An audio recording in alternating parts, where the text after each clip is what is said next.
sa pagkakatipon lang magnilitin. Ayaw na nila sa atin, ayaw sa totoo. Gusto ay gawang makamundo. Dating masigla sa pagkakatipon, laging maaga at madalas ay nasa unahan pa. Kung pumapakit niya kayon, bigla ka nag-iba. Kumatay ang tenga, nakinig kasi sa iba. Pinagpauna na nga wag kinig sa angaaran na naghiligaw lamang. Ayan, tuloy ngayon kayo ay naisahan. Alam mo ba, Michael Poblete, sila'y bumait, hinihintip. Ayaw na sa totoo, ang gusto ay gawang makamundo. Sinayang nyo ang maraming nagdaan, masasayang araw na di mapapantayan. Mga aral at turo na di mo mapapakinggan sa kahit na kanino man. Iniwala nyo ang kaligtasan, nangyari sa inyo ang ayon sa kawikaan. Tunay, nagbabalik na muli ang aso sa kanyang sariling suka. At sa paglulubalog sa pusali, ang babaeng baboy na naugasan. Alam mo ba, Michael Poblete, sila'y bumait, hinihintip.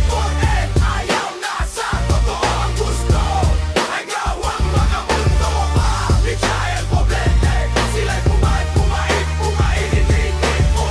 Ayaw na sa totoo, ang gusto ay gawang makamundo. Ikalawang Timoteo 4:3, sapagkat darating ang panahon na hindi nila titiisin ang magaling na aral, kundi pagkakaroon nila ng katinang tainga. Ay magsisipagpunton sila sa kanilang sarili ng mga gurong, ayon sa kanilang sariling mga masasamang pita. Alam mo ba, Michael Poblete, sila'y bumait, hinihintip. Ayaw na sa totoo, ang gusto ay gawang makamundo pa. Michael Poblete, sila'y bumait, hinihintip. Ayaw na sa totoo, ang gusto ay gawang makamundo.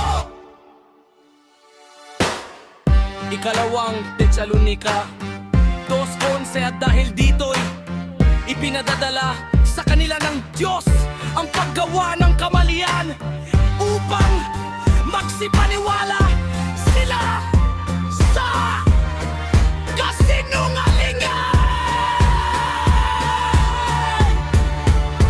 Alam mo ba, Michael Poblete, sila'y bumait, hinihintip.